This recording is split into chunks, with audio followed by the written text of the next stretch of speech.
West Africa Democracy. West Africa Democracy Radio. We are West Africa Democracy Radio. 94.9 FM. Dakar, Senegal. It's you speaking. WADR. You can listen to us on 94.9 FM in Dakar through our website www.wadr.org.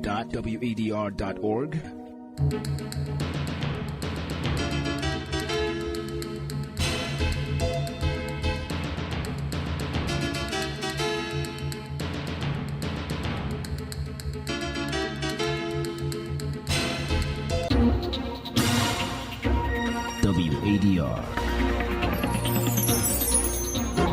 Promoting dialogue. It's midday in Dakar. Good afternoon and many thanks for staying tuned to West Africa Democracy Radio, broadcasting on 94.9 FM and around the world on wadr.org. Welcome to Newslink. Here are the top stories. Former Gambian Auditor General takes President Barrow to court over alleged illegal removal. Political experts express concerns over shrinking opposition in Nigeria ahead of 2027 polls. For decades, our voices were too often disregarded when it mattered most. It has therefore become necessary to seek affiliation. Guinea's former transitional president, General Konate, calls for a retrial of the 2009 stadium massacre at the ICC. The president granted a presidential pardon. That's fine. But I would like the ICC to take up this matter again. We'll see who stands and who falls. And Senegalese President Diomaye Faye to receive white paper on Tahrir massacre. Please stay tuned for details of these stories and more. Here is a more edit with Newslink. Many thanks for joining our broadcast. Let's begin in the Gambia, where a legal move that could reshape the balance of power is underway, as former Auditor General Modou Cissé has taken President Adama Barrow to the Supreme Court, accusing him of unlawful removal from office. Cissé filed a lawsuit titled "Writ to Invoke Original Jurisdiction," naming the Attorney General and Inspector General of Police as co-defendants. His claims his forcible removal on September 15 violated both the 1997 Constitution and the National Audit Office Act of 2015. According to the court document, Cissé alleges that he was pressured by the president to delay or stop high-profile audits, including investigations into the Gambia Revenue Authority, the Ministry of Lands, and the National Food Security Processing and Marketing Company. Audits, he says, could have political consequences for Barrow's re-election campaign. Despite declining the appointment both verbally and in writing, it says he was forcibly removed from office by police officers under presidential orders. Legal experts are calling this a potential landmark case, one that could test the boundaries of executive power and the independence of oversight institutions like the National Audit Office. The Supreme Court, led by Chief Justice Hassan B. Jallow, acknowledged receipt of the suit this week. A full hearing date is expected soon. In Nigeria, concerns are growing over the country's political balance as more governors and key figures from the opposition People's Democratic Party continue to defect to the ruling All Progressives Congress (APC). The latest are Governors Peter Mbah of Enugu and Duye Diri of Bayelsa. WDR's Madama report from Abuja. The wave of political defections is reshaping Nigeria's political landscape less than 2 years before the 2027 general elections. In the southeast, Enugu State Governor Peter Mbah has officially joined the ruling All Progressives Congress (APC), bringing with him nearly his entire cabinet and local government officials. Mbah's defection effectively ended 25 years of People's Democratic Party's dominance in the state. For decades, our voices were too often disregarded when it mattered most. It has therefore become necessary to seek affiliation where our interests as a region are represented in the form of fair partnership. Before the dust had even settled from Mbah's defection, Governor of the oil-rich Bayelsa State, Duye Diri, resigned from the opposition People's Democratic Party along with 18 state lawmakers on Wednesday. His spokesperson, however, stated that the governor has not yet announced a new party affiliation. Political observers such as a media analyst, Benga Ashiru, warned that this wave of defections could weaken Nigeria's multi-party democracy and concentrate power heavily in the hands of the ruling APC. And I think that stakeholders and everyone involved in the political value chain should be worried about this development. The opposition PDP now controls only 8 out of Nigeria's 36 states, its weakest standing since the country's return to civilian rule in 1999. Analysts caution that unless the PDP rebuilds its internal structures, Nigeria's democracy may soon function as a de facto one-party system. For Newslink on West Africa Democracy Radio, Usman Umar reporting from Abuja. Meanwhile, the 2023 Labour Party presidential candidate Peter Obi has frowned at the recent defections of some political actors criticizing the current administration. Obi, who briefed journalists in Abuja on Wednesday, said Nigerians is not experienced in military rule, referring to a recent defection of Southeast Enugu State Governor Peter Mba and his South-South Bayelsa counterpart Duyi Diri to the ruling of Progressive Congress. Describing Governor Mba as a good friend, Obi said he believes that as governor he must have taken his decision based on his own political views and calculations. The former Anambra State governor also dismissed claims the Southeast could be captured politically. He, however, insisted that leadership in a democracy is about persuasion, not coercion. Where elections will be free, fair, and credible, and that people who have the competence, the capacity, the compassion, the character and commitment to lead the nations are elected. It's for good of everybody. None of us is going to be here forever. And none of us is going to be in our position forever. So whatever position we find ourselves is to do the right thing. So I wish him well. When it's confirmed, I will congratulate him and tell him to know that one day he's going to leave that post. Let him ensure that he keeps his reputation. I'm a member of the Labour Party and I belong to the coalition forming ADC for presidential election in 2027.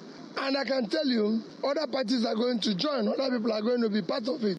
2023 Labour Party presidential candidate Peter Obi speaking there. Still talking politics in Côte d'Ivoire, former President Laurent Gbagbo is calling on his supporters to resist the fourth candidacy of incumbent President Alassane Ouattara. The radical opposition has suspended its street demonstrations to take stock and announces new protests in the coming days. Augustine Koli completes the story. Reviewing the outcome of the nationwide protests that began over the weekend, the PPACR party of former President Laurent Gbagbo denounced the government's repression of demonstrators. The opposition paid tribute to the first victim of the protests, a 22-year-old man killed on Monday in the town of Bonua. Laurent Gbagbo also expressed his support for those currently detained, while calling on his supporters to continue the resistance. The PPACR reaffirmed its determination to continue the struggle for the respect of the Constitution, the restoration of democracy, and the strengthening of the rule of law. Meanwhile, the ruling RHDP party of Alassane Ouattara insists that the October 25 presidential election will take place in a peaceful and secure environment. The government warns that no disorder will be tolerated. Correspondent Marcel Arson-Blair filed that report and voiced by Augustine Koli. More stories coming up on West Africa Democracy Radio. Newslink continues. Now, at a high-level forum on resource governance in Africa, experts urge governments to increase investment in research and ensure greater transparency in extractive contracts. Executive Director of the Integrated Social Development Center, Sam Danse, revealed that Africa's failure to invest in research continues to weaken its bargaining power and deepen inequalities in resource management. Reported from Accra, Nadi to highlight some of the key points at the Equity in Extraction Conference 2025. The call for Africa to take ownership of its natural resources resonated strongly at the Forum on Resource Governance. Experts at the Equity in Extraction Conference 2025 highlighted weak investment in research and development, lack of transparency in mining contracts, and poor community engagement as persistent challenges limiting the continent's ability to benefit from its vast mineral wealth. Responding to these concerns, the Executive Director of ISODEC, Sam Danse, said the conversation reinforced the urgent need for African governments to prioritize research and data-driven planning. We should invest in R&D so that one can actually map and know what is where and how much does it actually value. So that when we are going to actually engage with these investors, we actually know what we are actually going to use it for, as opposed to just actually allowing them to come and do their mapping. They will even know what is actually there and then pick it up, and for that matter, our bargaining power becomes very, very destructive. Other participants also underscored the need for governments to respect community rights for free, prior and informed consent, ensuring locals can influence decisions about projects that affect their lands and livelihoods. Here is the chief of Isipong in the Western region, Nana Kofi Abuna V. One of our speakers said something about ownership. Who owns the land? The land is being owned by the chiefs and the kings, the people on the land. And they have put in their trusts in the hands of the Nana. But when royalties or when agreement is being done on a round table, Nana is no more to be found there. So what will Nana do? The three-day forum, convened by ISODEC in partnership with Ideas Ghana, National Development Planning Commission, and supported by the Ford Foundation, seeks to bridge the gap between responsible resource management, climate action, and social justice, ensuring that Africa's mineral wealth truly benefits the communities most impacted by extraction. For WADR, Nadidi Tete, Accra. In Guinea, there has been a new twist in the case of the events of September 28, 2009. Former Transitional President General Sekuba Konate is calling for the trial to be reopened, this time before the International Criminal Court (ICC). According to him, the Guinean justice system has not rendered a fair decision in this case. He accuses Captain Musa Dadis Camara of being the main perpetrator and sponsor of the massacre. Francis Boniface tells us more. General Sekuba Konate, who was Minister of Defense at the time of the event, has requested that the case be reopened, this time before the International Criminal Court (ICC). It is important to state that the appeal trial for the September 28, 2009 massacre in Guinea is still pending. The former minister is challenging the verdict of the Guinean judiciary, which convicted the former junta leader Musa Dadis Camara for crimes against humanity. Camara was later pardoned by the transitional president, General Mamadi Doumbouya. The former Guinean Minister of Defense during the September 28, 2009 massacre confirms and defends the testimony given during the trial by Touba Diakite, former aide-de-camp to Musa Dadis Camara, regarding how the massacre unfolded. Diakite, who denied any involvement in the killings, was nevertheless convicted by the Guinean courts. In response to General Sekuba Konate's statement, Musa Dadis Camara's supporters have pointed out that the ICC can only intervene in this matter on a subsidiary basis, since Guinea's judiciary has already issued a verdict. According to reports by several rights groups, the crackdown on thousands of supporters on September 28, 2009 resulted in more than 150 deaths and the rape of over 100 women and girls. A report by General Ibrahim Balde and voiced by Francis Boniface. And back in Senegal, the white paper on the Charaye massacre will be officially presented to President Bassirou Diomaye Faye this Thursday. The Committee for the Commemoration of the 80th Anniversary of the Massacre of Senegalese Riflemen in Charaye announced on April 3 the submission of this white paper on this tragedy perpetrated on December 1, 1944. But according to authorities, the deadline was delayed by the searches carried out at the crime scene. Recall the Senegalese riflemen were soldiers from French West African countries returning from World War II in Europe and who were killed in Charaye in the suburbs of Dakar. Experts say one of the committee's missions is to work on establishing the fact and re-establishing, and because of a whole series of debate between historians, but also debate between historians and public authorities. The Civil Society Human Rights Advocacy Platform of Liberia has launched phase 2 of its promotion project aimed at abolishing the death penalty in the country. The launch of the 5-month project, funded by the British Embassy in Liberia on Wednesday, coincided with the International Day Against the Death Penalty. WDL's Monrovia correspondent Ibrahim Parker reports. The Secretary General of CSO Platform, Adam Mandenstop, renewed the calls for the abolition of the death penalty, recalling its reintroduction in 2008. He noted that Liberia reintroduced the death penalty between 2005 and 2008 due to an increase in armed robbery, hijacking, and terrorism, but that it has undermined the country's international standing with reference to human rights. Dempster therefore urged the Liberian government, as a non-permanent member of the UN Security Council, to abolish the death penalty and commute the sentences. Since the reintroduction of the death penalty, about 14 persons are currently on death row. At the level of civil society, abolitionists that are in this room and other campaigners, we call on the government of Liberia as a non-permanent member of the UN Security Council to abolish the death penalty. Simon Tooth, Shashidi Affairs at the British Embassy in Liberia, spoke at the launch, stating the UK opposes the death penalty and expressed delight in the CSO's role. It's through this, I think, collaboration and cooperation that has been shown that Liberia has made significant progress on the draft bill to abolish the death penalty. I would definitely join calls and urge all partners to work together to make the bill through the technical stages and to introduce the bill as soon as possible. The project will promote human rights and the rule of law by funding and engaging civil society organizations across the country to achieve the abolition of the death penalty.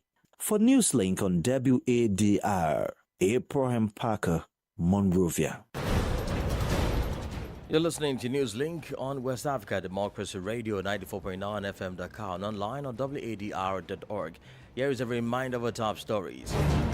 Former Gambian Auditor General takes President Barrow to court over alleged illegal removal. Political experts express concerns of a shrinking opposition in Nigeria ahead of 2027 polls. Guinea's former transitional president, General Konate, calls for a retrial of the 2009 Stadium massacre at the ICC. Senegalese President Diomaye Faye to receive white paper on Tahrir massacre. And still ahead in the news, Ghana records 22 new Mpox cases. Total infections hit 735. We do have the press review, a guest interview, and sports news. Please stay with us. West Africa Democracy Radio. It's you speaking.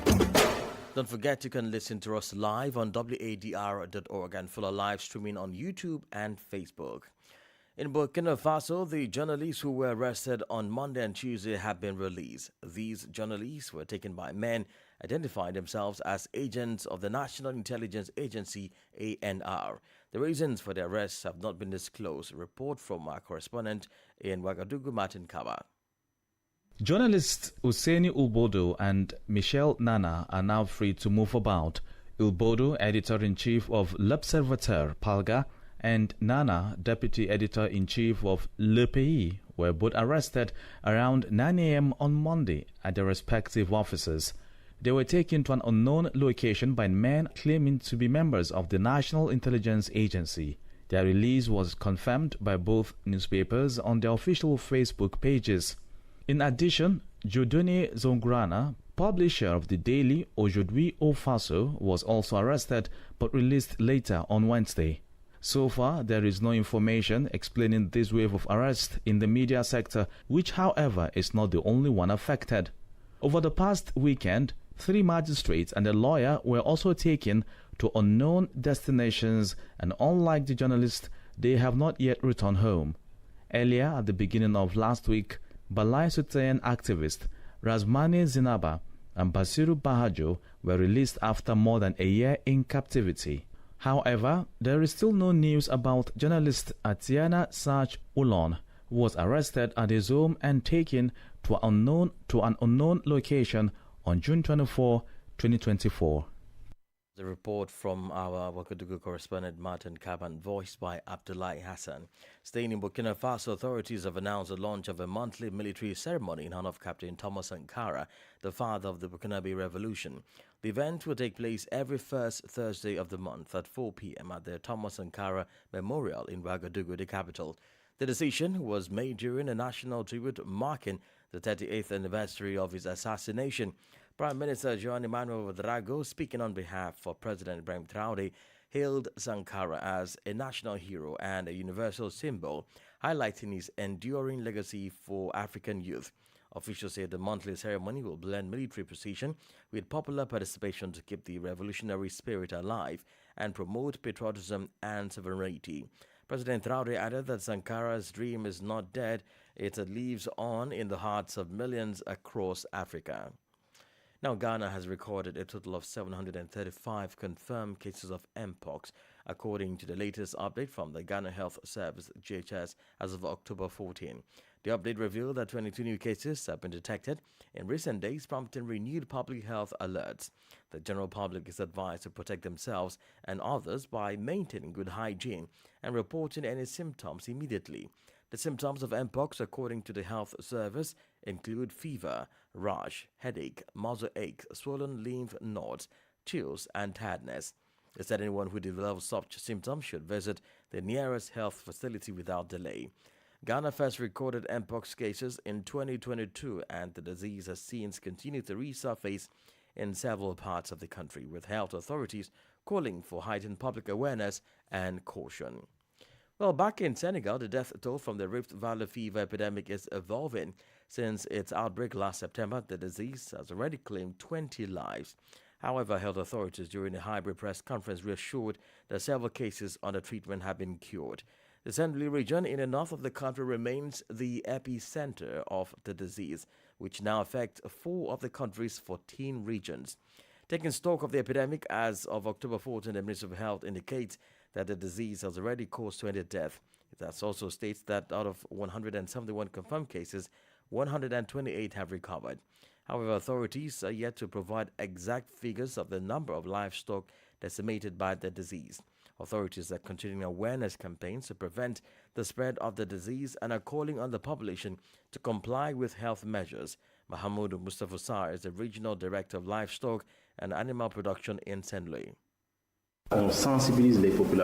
Efforts are being made to raise awareness among communities, especially livestock breeders, about the importance of reporting incidents of widespread abortions. When such cases are observed, our teams promptly intervene on site. They collect samples from the animals, which often include blood samples and, when available, samples from the aborted material. These samples are then sent to the laboratory to determine whether Rift Valley fever is the cause. This is the standard protocol for intervention. In situations where human cases are confirmed positive, a specific response is implemented. Samples are collected from within the immediate area of the infected individual, such as their household or compound. Additionally, blood samples are taken from surrounding zones within a range of 100 to 150 meters. This comprehensive approach helps to monitor and manage the situation effectively.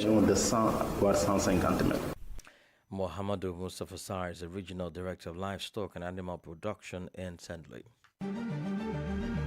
This is the newspaper review. Stay abreast and find out what the top stories are in your country. This is the newspaper review. The newspaper review. Well, we'll take you back to Accra for the newspaper review with Nadi today. Greetings. Welcome to the newspaper review segment. We'll start off with the Daily Graphic newspaper front page. Rice sector can swell by 2,600%. Unlock growth with strategic investment, Institute of Fiscal Studies says. Ghana and World Bank deepen ties to support 5 key sectors. Other stories here. Health alert. Influenza cases on the rise. Ghana Health Service asks public to be cautious. Now to the Ghanaian Times newspaper. Establish Rice Development Board for active state intervention to transform sector.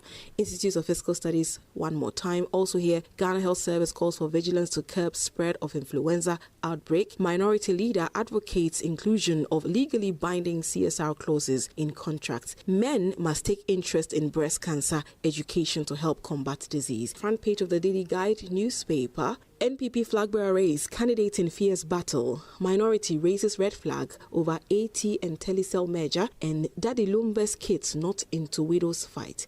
Finally, Jirapa CEO's murder, Elisha Mahama gets life in prison. The Daily Post newspaper front page, Akufo-Addo government made no budgets for over 13,000 nurses recruited in 2024, as according to the Health Minister Kwabena Mintah-Kando.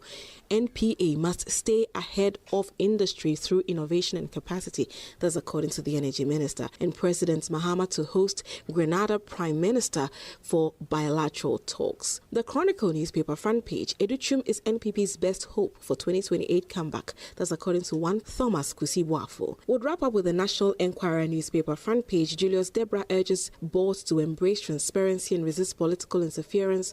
Also here, government pays 5 billion Ghana cedis road debt.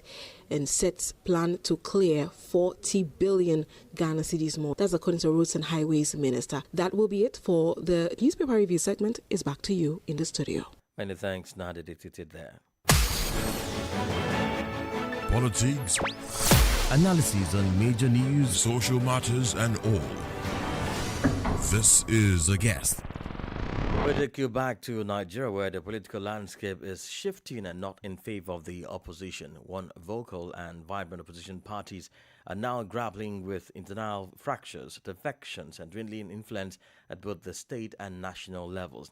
From weakening party structures to strategic co-optation by the ruling party, the opposition's shrinking space raises critical questions about the future of Nigeria's multi-party democracy and the strength of its checks and balances.